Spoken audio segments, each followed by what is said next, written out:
평생학습은 왜 필요할까요? 기술 발달은 전 세계적으로 인구의 구조와 산업 구조, 환경에 지대한 변화를 촉진하였습니다. 이와 같은 사회의 변화에 발맞추어 나아가기 위해서는 새로운 사회에서 필요한 지식과 기술을 갖추어야 합니다. 그렇기에 현대 사회에서 개인은 평생 동안 학습이 이루어져야 합니다. 따라서 본 시간에는 현대 사회에서 자신이 추구하는 가치와 행복에 따라서 스스로 학습을 계획하고 실행하는 것이 중요한 이유를 알아보도록 하겠습니다. 목차는 다음과 같습니다. 평생학습에 관해 알아보고 그 다음 평생학습 사회에 관해 알아보도록 할 것입니다. 세부 목차로는 평생학습에서 평생학습의 의미, 평생학습의 필요성, 평생학습의 궁극적인 목표, 그리고 평생학습의 중요성 및 의의를 알아보도록 하겠습니다. 먼저 평생학습의 의미를 말씀드리겠습니다. 평생학습은 전 생애에 걸쳐 다양한 방식으로 이루어지는 배움의 과정과 활동을 의미합니다. 평생학습은 오랫동안 평생교육과 혼용되어 왔지만 최근 학습의 주체인 학습자를 강조한 개념인 평생학습에 대한 논의가 더욱 활발해지고 있습니다. 또한 평생학습의 필요성에 관해 말씀드리겠습니다. 현대사회는 기술 문명의 발달과 함께 빠르게 변화하고 다원화됩니다. 급속하게 변화하는 사회에 적응하고 대응하면서 살아가려면 새로운 지식과 기술을 습득함이 중요합니다. 급변하는 사회에서 자신에게 필요한 지식과 기술이 무엇인지 탐색하고 학습하는 과정은 전 세계에 걸쳐 이루어져야 하기 때문입니다. 또한 평생학습은 행복하고 가치 있는 삶을 살기 위해서도 필요합니다. 행복한 삶이 현대사회의 중요한 가치 중 하나가 되면서 취미나 여가에 대한 관심이 높아졌고 이와 관련된 학습의 수요도 증가하였습니다. 이에 따라 같은 관심사를 공유하는 사람들이 모여서 학습을 주도하는 사례가 늘어났고 이에 부응하여 평생학습의 개념과 의미도 확산하였습니다. 그리고 평생학습은 공동체에서 발생하는 문제를 해결하는 데 이바지합니다. 개인들은 평생학습을 통해 문제를 해결하는 과정에서 자기 효능감을 얻을 수 있습니다. 또한 다양한 교양학습을 바탕으로 정신적인 유대감도 추구할 수 있습니다. 이러한 평생학습의 의미와 필요성에 기반하여 평생학습의 궁극적인 목표를 알아보도록 하겠습니다.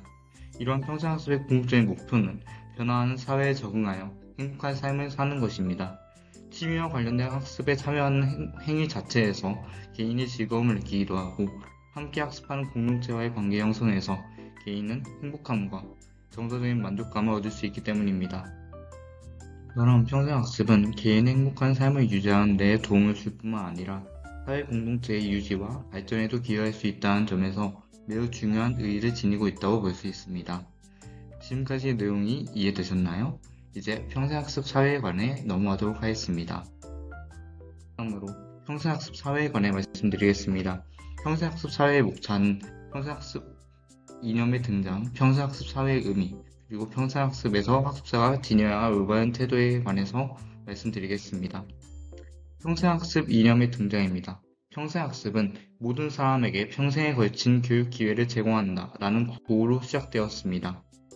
유네스코 세계교육위원회는 1996년 발표한 보고서에서 알기 위한 학습, 행동하기 위한 학습, 더불어 살아가기 위한 학습, 존재하기 위한 학습이라는 4가지 21세기 교육의 핵심 내용을 제시하면서 21세기 교육에서는 평생학습이 본격적으로 구현되면서 앞으로는 보편적인 현상으로 평생학습이 자리 잡게 될 것이라고 주장하였습니다. 아동에서 노인에 이르기까지 평생에 걸쳐 교육 기회가 제공되어야만 한다는 평생학습의 취지는 일정한 연령대에만 경험할 수 있는 학교 교육을 확장해야 한다는 데서 출발하였습니다. 또한 보고서에서는 학습의 4가지 기본적인 이념 중에서 더불어 살기 위한 교육을 교육에서 가장 중요한 기본이 되는 학습으로 보고 있습니다. 더불어 살기 위한 교육이 가장 중요한 이유는 다양한 사람들과 평화롭게 공존하는 능력이 21세기 사회에서 필수적이기 때문입니다. 평생학습의 이념은 평생학습에 대한 유네스코의 공고보다 훨씬 앞서서 제시되었는데요. 1965년 성인교육발전위원회에서 랑그랑이 발표한 보고서에서 처음 등장하였습니다. 랑그랑은 프랑스의 교육가로 처음으로 평생교육을 주창하여 새로운 교육 원리로 끌어올렸습니다.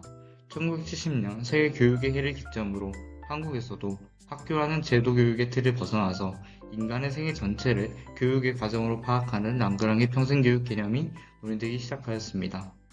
랑그랑의 평생교육이라는 책에서 다음과 같이 말했습니다. 인간은 태어나서 죽을 때까지 평생에 걸쳐 교육받을 권리를 보장받아야 한다. 이를 위해서는 교육 대상에 따라 분절된 교육 제도를 재구성하여 새로운 교육 제도를 마련하여야 한다. 라고 하였습니다.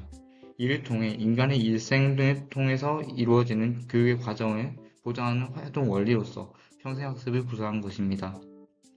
랑그랑의 보고서에서 알 수 있듯이 평생학습은 개인의 의지만으로 실천하기 어렵기 때문에 적절한 제도적 장치를 갖추는 평생학습 사회를 조성하여야 합니다.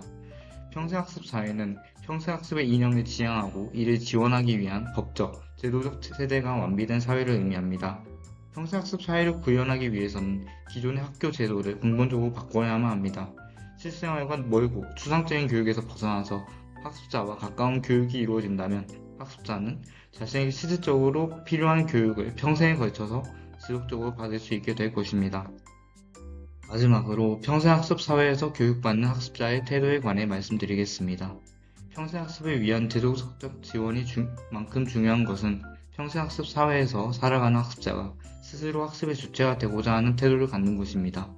학습자가 능동적으로 평생학습에 참여하려는 태도를 갖도록 하려면 학습자가 주도하여 학습에 대해 고민하고 탐색할 수 있는 분위기를 형성해야 합니다. 즉, 학습자가 개인의 주체성을 인정하고 개인이 지닌 학습 능력과 자발성을 신뢰하면서 존중하는 사회적 분위기가 마련되어야 한다는 것입니다. 이는 학습자 개인이 능동적으로 평생학습에 참여하는 태도를 지ним과 동시에 평생학습 사회를 이루기 위한 사회적 차원의 노력이 수반되어야 한다는 것을 의미합니다. 지금까지 평생학습과 평생학습 사회에 관해 알아보았습니다. 내용을 들어주셔서 감사합니다.